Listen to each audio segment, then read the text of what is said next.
Pensem que o resumo e o esquema são formas, são ferramentas diferentes para poder acessar as ideias centrais do texto numa visão condensada. O resumo deve ser um texto corrido, deve ser um texto com começo, meio e fim, no qual eu descrevo, eu apresento os elementos principais que esse texto possui. Vamos separar bem o que é a ideia do autor, que eu estou resumindo, do que são ideias próprias minhas enquanto leitor. É preciso ter muito nítida essa separação, porque se eu não fizer isso, há um risco muito grande de cometer plágio.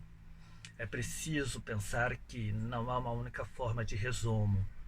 Eu preciso que o resumo diga o que o texto tem. Se eu vou copiar algum pedaço desse texto, eu preciso fazer isso com parcimônia, eu preciso ser bem restrito, colocar aspas ou colocar em parágrafo próprio, indicar a página de onde saiu, para separar bem. Isto é ideia própria do autor, não sou eu falando sobre o autor, e também não é ideia minha, e isso já descaracterizaria o resumo. Pensem que o resumo deve ser feito a partir das anotações que eu produzi antes, quando eu estava lendo, na leitura em que eu fui sublinhando, separando ideias. Essas ideias podem e devem ser transferidas para um papel, para um texto no Word. Ele deve ser separada para que eu possa acessar diretamente. E isso significa fazer um esquema. O esquema significa uma visão sintética, visual do texto, e esse esquema é o que dá base para que eu produza o resumo. Não há um resumo sem um esquema prévio. Pensem que eu preciso identificar a ideia central, colocar essa ideia central numa linha hierárquica de mais importante para menos importante, fazer conexões, mostrar as conexões que o texto possui, uma ideia que leva para outra ideia, que leva para outra ideia. E na medida em que eu faço isso visualmente, como um esquema, depois eu posso transferir isto para um resumo. É muito diferente de fazer uma análise mais interpretativa em que eu coloco minhas ideias. Isto eu faço quando eu estou preparando um material para outra pessoa ler, indicando para ela que é relevante ou não é relevante fazer essa leitura. Eu estou aí trabalhando em um resumo. Eu estou, eu estou, eu estou trabalhando em uma resenha. A resenha é mais do que um resumo, é uma colocação de opinião sobre esse texto que eu resumi, que eu li e trabalhei. Deve ser, portanto, pensado como uma maneira de divulgar o texto para outra pessoa. Não é propriamente uma técnica em que você estuda para você simplesmente. É uma técnica em que você, ao estudar, ao formar ideias próprias, vai produzir um texto de interpretação, de colocação de opinião para que outra pessoa leia. Vamos trabalhar agora com o fichamento. Trata-se de uma técnica de registro das informações que fomos recolhendo na medida em que fomos procurando, que fomos lendo o material. Isso significa que, na medida em que eu estou buscando, que eu estou arrumando o material para a minha ideia central, para aquilo que eu estou defendendo, eu tenho que ter uma forma de acessar isso posteriormente para poder usar na escrita do meu texto.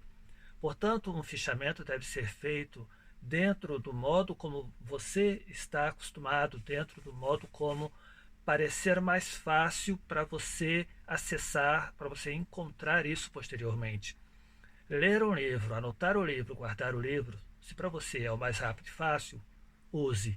Mas normalmente, fazer pequenas anotações, copiar, colar para um arquivo no Word, colocar isso num banco de dados, fazer uma estrutura já seletiva do conteúdo a ser usado, ao invés de precisar voltar sempre ao arquivo original, ao livro, para procurar de novo dentro dele em que página que está a informação, é mais fácil selecionar e colocar dentro de um campo separado, ou seja, numa ficha. Pense, portanto, que a ficha deve ser feita de forma a permitir a completa identidade da fonte. Ou seja, eu preciso, mexendo nesse arquivo, nesse papel em que eu escrevi, ou seja, a minha anotação tem que ter sua fonte plenamente identificada para que seja facilmente acessível. Se eu estou usando um livro da biblioteca, além de só colocar o nome do autor, o título da obra, anote também, encontrei na parte tal da livraria, encontrei em tal local, tem a capa de tal cor, coisas que facilitem, se você precisar voltar ao livro, encontrar o livro. Isso é apontamento pessoal, aquilo que for mais simples para você é o que você deve usar. O que for mais efetivo é o que realmente importa. Pensem que eu posso fazer um fichamento de vários tipos.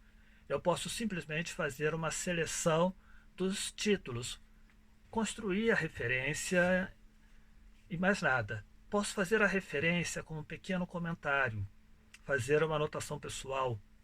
Posso fazer uma série de transcrições literais, copiar e colar. Posso fazer só um comentário, coloco apenas o que eu achei do texto, o que pode ser interessante, de que maneira que eu posso usar, ou seja, observações, registros que facilitem para que eu na frente possa fazer o uso desse material de maneira mais rápida, de maneira mais simples.